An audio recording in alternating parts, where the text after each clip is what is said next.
Selamat datang kembali di video pembelajaran fisika. Kita akan melanjutkan modul teknologi digital dan energi. Kali ini dengan topik sumber energi dan upaya mengatasi keterbatasan energi.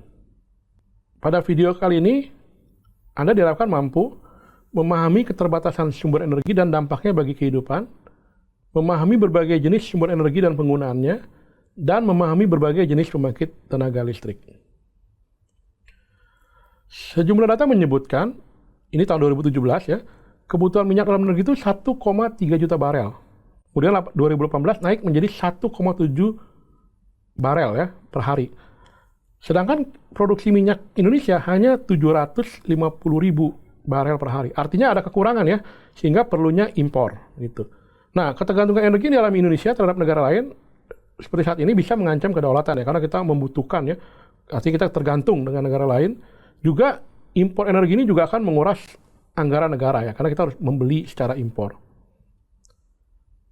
Nah, ini ada grafik ya, kita lihat yang warna biru adalah produksi minyak kita, yang warna orange adalah konsumsi ya, sedangkan yang warna abu-abu ini adalah kilang atau oil refinery capacity, itu adalah kemampuan mengolah minyak gitu ya. Jadi minyak itu minyak mentah kita olah menjadi berbagai jenis minyak ya, ada bensin, solar dan sebagainya.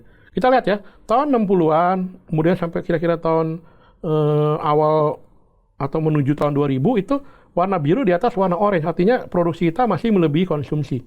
Tapi tahun 2000 ke atas mulai kita lihat produksi kita menurun ya, tapi pemakaian terus naik ya. Artinya antara yang kita hasilkan dengan kita pakai banyak yang kita pakai gitu, artinya kita kekurangan tadi ya. Memang terjadi penurunan cukup ini ya ketika ada COVID-19 ya tahun 2021, tapi kan tetap kita lihat pemakaian lebih banyak daripada yang kita hasilkan gitu. Sehingga artinya Indonesia harus mencari energi selain minyak gitu ya untuk menutupi kebutuhan energi. Nah, sehingga dalam Undang-Undang RI nomor 30 tahun 2007 bab 1 pasal 1, sumber energi itu apa? Sumber energi adalah yang dapat menghasilkan energi. Jadi baik secara langsung maupun melalui proses konversi. Nah, ada dua istilah. Pertama, energi tak terbarukan adalah sumber energi dari sumber daya alam yang tidak dapat diperbarui. Artinya ketersediaan di alam ini terbatas karena proses pembentukannya memerlukan waktu yang lama ya. Misal minyak bumi, gas alam, batu bara, kan kita belajar ya bahwa minyak bumi katanya dibentuk dari fosil ya, hewan ya, sisa hewan yang, tapi itu butuh jutaan tahun gitu agar terbentuk minyak bumi gitu. Sehingga ini boleh dikatakan tak terbarukan gitu ya. Kalau sudah habis ya kita harus nunggu jutaan tahun untuk menghasilkan lagi gitu ya. Nah, sedangkan kalau sumber energi terbarukan atau biasanya disebut dengan EBT ya, energi baru terbarukan, atau dalam bahasa Inggrisnya renewable energy, adalah sumber energi yang berasal dari alam dan mampu memproduksi tingkat energi lebih daripada konsumsi. Jadi artinya bisa terus diperbarui gitu ya. Misalnya matahari, energi angin atau bayu ya, energi panas bumi, energi air, dan bioenergi ya. Jadi ini ada contoh gambar-gambar ya, ada energi dari panas bumi, dari matahari ya, dari angin, dari biomass. Biomass itu adalah dari gas yang dihasilkan dari suatu ini ya, dari suatu proses pembusukan ya, membusukan suatu mass ya, suatu massa atau bisa dari tumbuhan dan lain-lain. Kemudian biofuel ya, minyak berasal dari tumbuhan ya, bio. Kemudian air juga ya, kita bisa gunakan untuk energi yang terbarukan.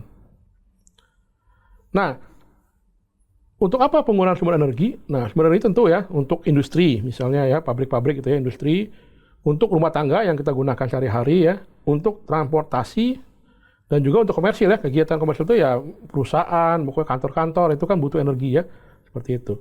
Nah, sumber energi itu ya tentu harus ada input lain supaya menghasilkan added value ya. Misal tadi, energi itu kalau dipakai untuk industri kan berarti bisa dipakai menghasilkan sesuatu ya, misalnya industri pabrik gitu ya, pabrik yang menghasilkan suatu barang ya, berarti dia memiliki nilai tambah gitu.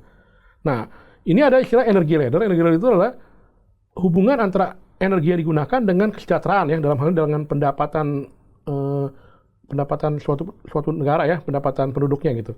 Jadi dikatakan kalau negara yang masih belum maju atau pendapatan rendah itu biasanya menggunakan energi yang berdasarkan minyak ya, ataupun juga batu bara misalnya, atau misalnya kayu ya itu dibakar, kemudian batu bara gitu ya, kemudian minyak bumi gitu ya, itu energi. Tapi di sini kelemahannya kan energi ini menghasilkan polusi ya, kalau yang tadi ya batu bara maupun minyak bumi gitu. Nah, katanya kalau negara-negara yang maju atau high income gitu ya, banyak kan mereka sudah beralih ke gas alam gitu ya, menggunakan tentu electricity ya, karena listrik ini boleh dikatakan menjadi energi ya yang clean ya. Misalnya kan ke depan kita tahu bahwa mobil yang tadi sebelumnya berdasarkan pembakaran minyak bumi, bensin, solar itu diganti menggunakan listrik gitu ya. Nah, ini adalah level penggunaan energi terhadap kesejahteraan atau pemasukan suatu negara gitu ya. Gitu. Nah ini ada ini ya kayak semacam rencana ya. Jadi Indonesia punya namanya CAN itu adalah Kebijakan Energi Nasional, dan RUEN adalah Rencana Umum Energi Nasional ya. Jadi kita pingin ya bahwa energi minyak bumi, gas itu kita ganti dengan EBT yang warna hijau ini ya. EBT adalah energi baru terbarukan. Misal nih tahun 2025 gitu ya. Tahun 2025 diharapkan dari 100% penggunaan energi di Indonesia diharapkan 23%-nya berasal dari energi baru terbarukan ya. Tadi ya bisa angin, bisa matahari, dan seterusnya. Bahkan di tahun 2050 diharapkan 31% sudah menggunakan energi baru terbarukan ya. Di sini kita lihat yang mana merah minyak ya, itu diharapkan turun ya. Diharapkan turun nanti tahun 2050 hanya 20% saja kita gunakan ya. Karena sekali lagi tadi kita sudah terbatas ya, karena kita sudah berkurang produksinya sehingga kita harus cari energi yang lain gitu. Ya. Nah, ada juga kita pingin namanya rasio elektrifikasi, yaitu jumlah pelanggan rumah tangga yang memiliki sumber penerangan baik dari listrik PLN ya maupun dari sumber listrik lainnya ya dibagi dengan rumah tangga total gitu. Misalnya nih diharapkan sih tahun 2025 sudah mendekati 100%. Artinya diharapkan seluruh rumah tangga Indonesia sudah teraliri oleh listrik ya. Dan juga kapasitasnya ya, ada istilah MTOE, MTOE adalah million ton of oil equivalent. Jadi artinya kita energi lain tapi kita menghasilkan energi setara dengan juta ton minyak bumi gitu ya. Jadi nanti misalnya sekarang nih contoh ya 400 MTOE tahun 2025 ya.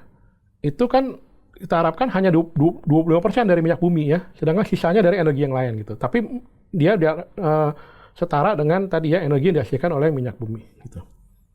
Nah, ada juga namanya elastisitas energi, yaitu rasio atau perbandingan antara tingkat pertumbuhan konsumsi energi dengan tingkat pertumbuhan ekonomi. Jadi diharapkan sih dengan energi meningkat, ekonominya meningkat gitu. Jadi diharapkan kurang dari satu. Kurang dari satu artinya apa? Diharapkan tingkat pertumbuhan ekonomi itu jauh lebih besar pada pertumbuhan energi. Karena gini, kalau pertumbuhan pemakaian energi tinggi tapi ekonominya nggak tumbuh lebih tinggi daripada energi, artinya energi kita kebanyakan hanya buat konsumsi gitu, berarti boros gitu ya. Jadi misalnya dalam angka ya, konsumsi kita energinya 10, tapi pertumbuhan ekonominya 5, ya berarti 10 banding 5 kan 2 ya, artinya kan kebanyakan energi kita dipakai untuk bukan menumbuhkan ekonomi ya, tapi mungkin hanya konsumsi ya, makanya diharapkan kurang dari 1, artinya tingkat pertumbuhan ekonominya lebih tinggi gitu daripada pemakaian energi. Kira-kira seperti itu. Nah, kemudian pembangkit tenaga listrik ya, tentu sesuai namanya, dia adalah alat untuk membangkitkan dan memproduksi tenaga listrik dengan cara mengubah suatu energi menjadi energi listrik ya. Nah, kita tahu ya, banyak yang digunakan untuk menghasilkan listrik. Ya, contohnya misalnya PLTN, artinya dia membangkit listrik tenaga nuklir. PLTA, tenaga air. PLTB ya, digunakan istilah bayu ya, karena kalau A juga angin sama air kan sama-sama A ya, sehingga biasanya digunakan B, bayu ya, bahasa salah satu bahasa daerah ya, bayu ya, itu angin ya. Kemudian PLTPB ya, membangkit listrik tenaga panas bumi ya, karena bumi kita tahu memiliki panas ya, ini bisa dipakai ya untuk menghasilkan listrik. Tenaga uap, surya ya, ini juga menjadi salah satu energi terbarukan ya, karena matahari kan terus bisa, apalagi kita di Khatulistiwa ya, yang bisa menikmati sinar matahari sepanjang tahun ya. Ini menjadi salah satu potensi ya di Indonesia ya, tenaga dari matahari, di mana nanti ada alat namanya panel surya. Itu ketika dia menerima matahari itu bisa diubah menjadi listrik gitu ya. Juga laut ya, Indonesia kan juga kaya dengan laut, artinya menggunakan tenaga ombak ya.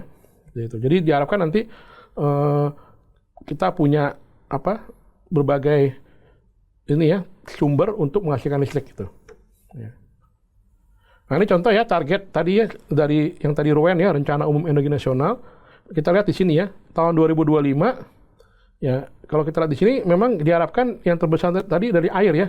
Jadi dari dari total megawatt yang ingin kita hasilkan listriknya, itu terbesar dari air ya, dan juga kalau kita lihat itu, kedua dari surya ya, kita lihat ya, surya itu atau matahari itu diharapkan menjadi sumber energi untuk menghasilkan listrik ya. Demikian juga tahun 2050 kita lihat ya, air juga diharapkan tetap paling besar ya, dan juga tenaga surya juga diharapkan meningkat lebih banyak ya, lebih banyak yang dipakai dari matahari ya untuk menghasilkan listrik itu. Ya, atau sumber energi lain ya, panas bumi, angin ya, dan lain-lainnya seperti itu. Ya, diharapkan ini tercapai ya apa yang sudah direncanakan. Ya, berikut adalah referensi yang digunakan untuk topik kali ini. Ya, demikian video ini menutup ya seri pembelajaran fisika. Semoga dapat bermanfaat dan juga semoga kita dapat berjumpa pada seri pembelajaran berikutnya.